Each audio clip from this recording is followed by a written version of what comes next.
அன்பானவர்களே, அன்பு வணக்கங்கள். தொடர்ந்து நாள்தோறும் என்னுடைய வீடியோவை பார்த்து வருகின்ற உங்கள் அனைவருக்கும் என்னுடைய மனமார்ந்த நன்றி. நிறைய பேர் ஆதரவு தருகிறீர்கள். அதிகமான பேர் இந்த சேனலை சப்ஸ்கிரைப் செய்யாமல் பார்த்து வருகிறீர்கள்.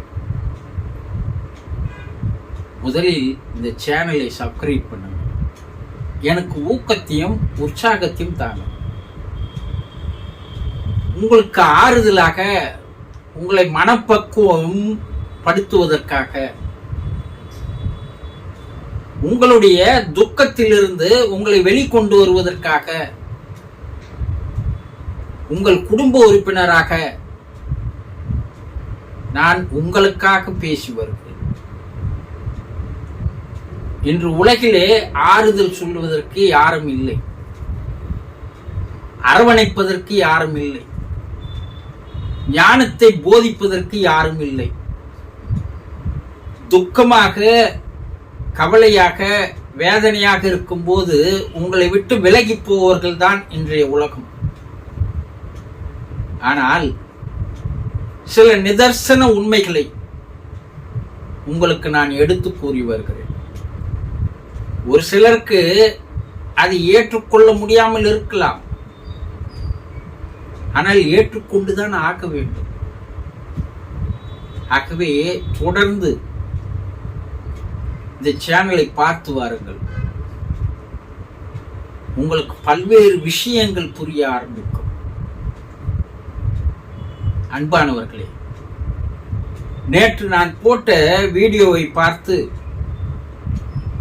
பலர் பலவிதமான கேள்விகளை கேட்டிருக்கிறீர்கள்.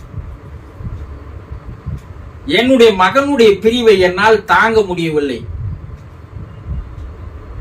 நான் எப்படி தாங்கிக் கொள்வது என்று ஒரு தாய் ஒரு செய்தி அனுப்பியிருக்கிறார். இப்படி பல பேர்கள் உங்கள் குடும்பத்தில் இறந்து போனவர்களுடைய பிரிவை தாங்க முடியாமல்,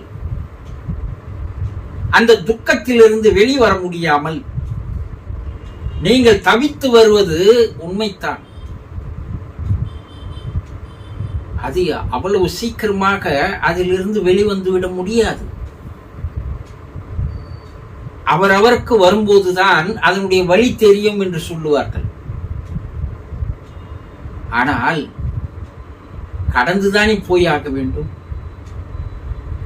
எல்லாம் கடந்து போகும். ஒரு முறை புத்தரிடம் ஒரு தாய் தன்னுடைய இறந்து போன மகனுடைய சடலத்தை எடுத்து போய் அவர் எதிரில் வைத்து, பகவானே,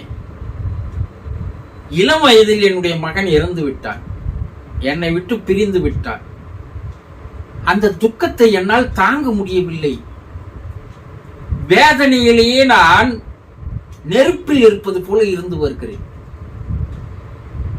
உங்கள் காலடியில் விழுகிறேன், என்னுடைய மகனை உயிர் பிழைக்க வைத்து தாருங்கள் என்று புத்தரிடம் அந்த தாய் கேட்கிறார். தாய் பாசம் அல்லவா, அதற்கு அந்த பாசம் கண்ணை மறைக்கிறது, வேறு ஒன்றும் இல்லை.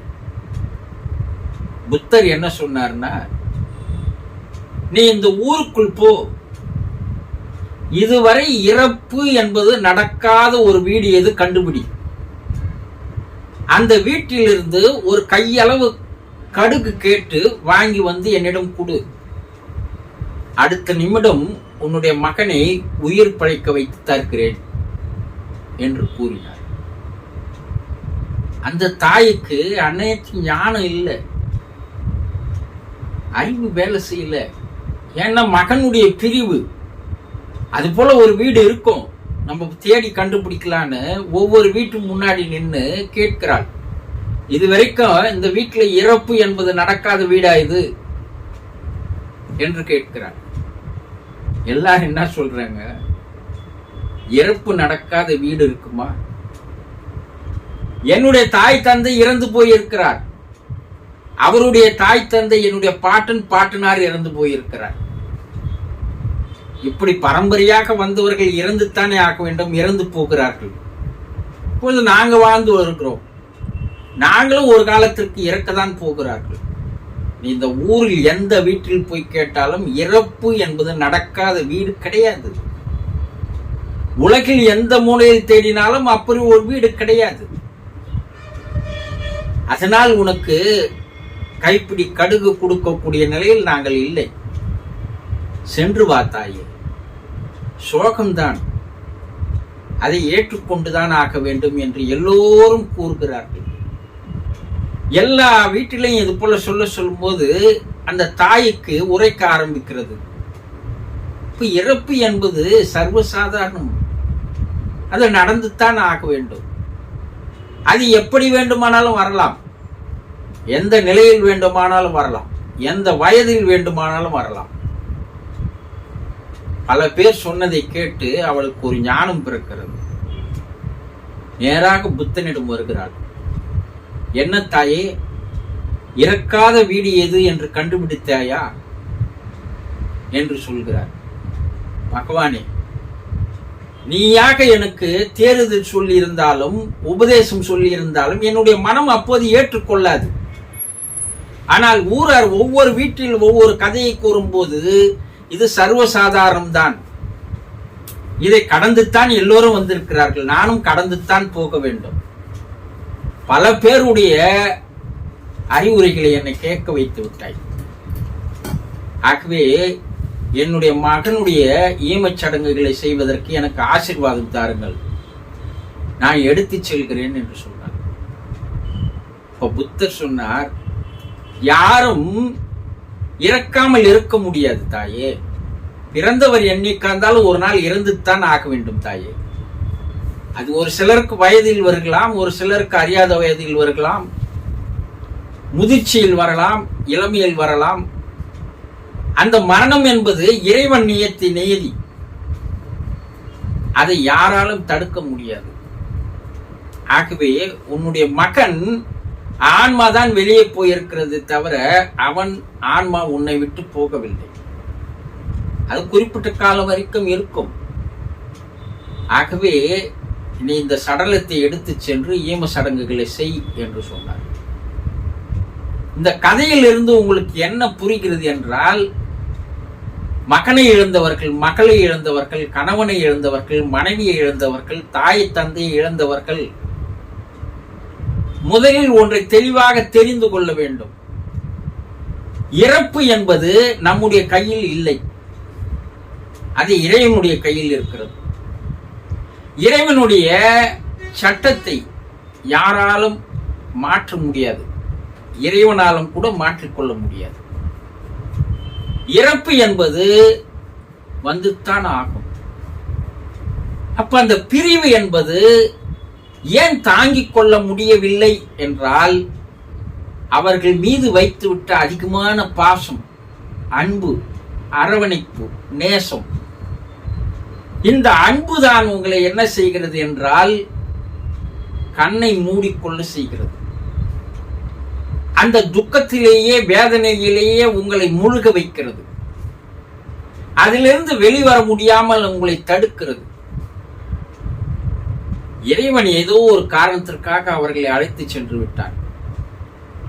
என்னுடைய மகன் இறந்து விட்டான் குருஜி, நானும் இறந்து அவனோடு போக வேண்டும், எனக்கும் இறப்பு வேண்டும் என்று இறைவனிடம் கேட்கிறேன் என்று ஒரு தாய் அனுப்பியிருக்கிறார் செய்தி. இறைவனுக்கு தெரியும் எதை எந்த காரணத்திற்காக உன்னை மட்டும் இங்கே வைத்திருக்கிறார், அவனை மட்டும் ஏன் அழைத்து சென்றான். அதற்கெல்லாம் சில காரணங்கள் இருக்கிறது.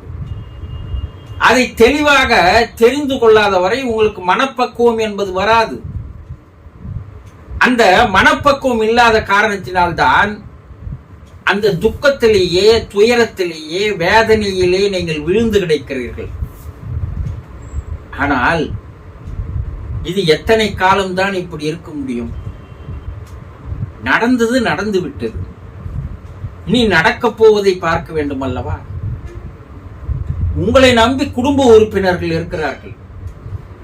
அவர்களுடைய வாழ்வை செம்மையாக்குவதற்காக நீங்கள் இருந்தாக வேண்டும் என்று இறைவன் உங்களை உயிரோடு வைத்திருக்கிறான். நீங்களாக விருப்பப்பட்டு அழைத்தாலும் இறைவன் உங்களை அழைத்து செல்ல மாட்டார். நீங்கள் இந்த தாய் தகப்பனுக்கு தான் நான் பிள்ளையாக பெண்ணாக பிறக்க வேண்டும் என்று கேட்டு வரம் வாங்கி கொண்டா வந்து பிறந்தீர்கள் இல்லையே? அது இறைவன் விதித்தது. அதே போல பிறப்பு என்பதும் இறப்பு என்பதும் அவனுடைய கைகளில் இருக்கிறது. உங்களை வாழ்க்கையில் மனப்பக்குவம், மன வலிமை, எதையும் கடந்து போக வேண்டும் என்ற ஒரு அறிவின் தெளிவு, இதையெல்லாம் தர வேண்டும் என்பதற்காக இறைவன் சில நிகழ்வுகளை நடத்துகிறான். அது அவனுடைய திருவிளையாடல்கள். அதை சில காலம் அந்த துக்கத்தில் இருக்கத்தான் வேண்டும். அது அவ்வளவு சீக்கிரமாக உங்களை அதிலிருந்து வெளிக்கொண்டு வர முடியாது. வேறு யாராலும் கூட வெளிக்கொண்டு வர முடியாது. நீங்களே தான் வெளியே வர வேண்டும். ஆக நடந்தது ஏதோ ஒரு காரணத்திற்காக அதை மட்டும் மனதில் வைத்துக் கொண்டு அந்த ஆன்மா உங்களை விட்டு போகவில்லை என்பதை புத்தன் சொன்னது போல தெளிவாக நான் சொல்கிறேன்.